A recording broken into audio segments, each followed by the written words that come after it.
All right, all right. What's happening, fam? L.A.R. movement still moving, right? You see the title. You see the thumbnail. How men feel the family court. What you see is a picture of the depiction of Solomon in the Bible when the two mothers were arguing over the baby. The man on the throne is Solomon. The man standing there actually has a sword in his hand is the guard. The woman on her knees is the mother, begging don't cut the baby in half, and the woman to the left that just standing up is the mother that stole the child. So if anybody knows that story, woman stole a child from another woman and didn't want to get the baby back, so they took it to Solomon because he was wise to figure out what to do.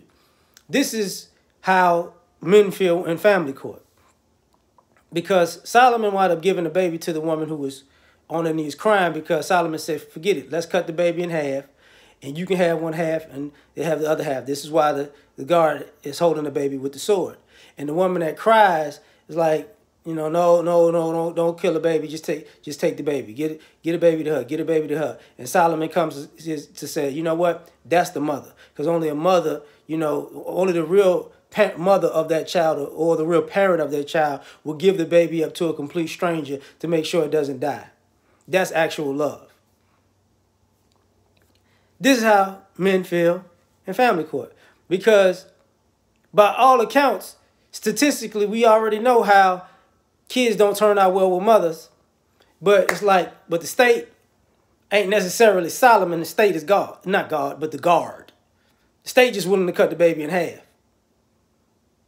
Cut the baby in half.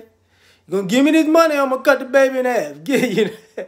So this is how the guys feel. And you got to fight the state. You got to fight the guard to not cut your baby in half. But the same thing, the looks of the woman that stole the baby, that's how a lot of guys look at the mothers. They don't care what happens to the child because it's not about the child. See, when it's time to raise the child, that same person that's willing, that the laws are in place to benefit, which is the mothers, they're not as vigilant about homework. They're not as vigilant about appearance. They're not as vigilant about manners. They're not as vigilant about higher education. They're not as vigilant about saving money for that child. They're not vigilant about doing anything but having the child in their possession. And then when people try to act like, oh, that's not true. Well, how does that play out in regular day-to-day life?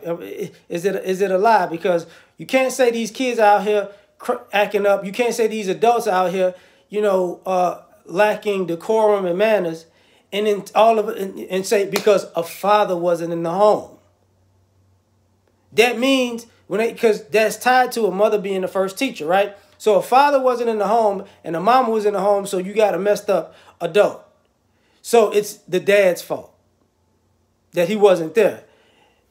But it's not the mother's fault who taught them this behavior or that detrimental or dysfunctional behavior. It's the mother's fault. You got guys like trying to make a relationship with an older teenager, and guys having to fix, over a decade of bad teaching, so these kids to actually have a productive life. This is how these guys feel in family court. Like, don't kill my baby. And it's stuck. It puts people in a bad situation. So, well, why don't you fight harder? Just go, you got to fight smarter, not harder. When you're a man, you fight smarter, not harder. Because if you fight hard, you can be looked at as potentially abusive. You got to fight smart. And people know that, even though they try to act like they don't. They know that. So it's just my thoughts on that, man. Like, share, subscribe. Catch you on the next one. Peace.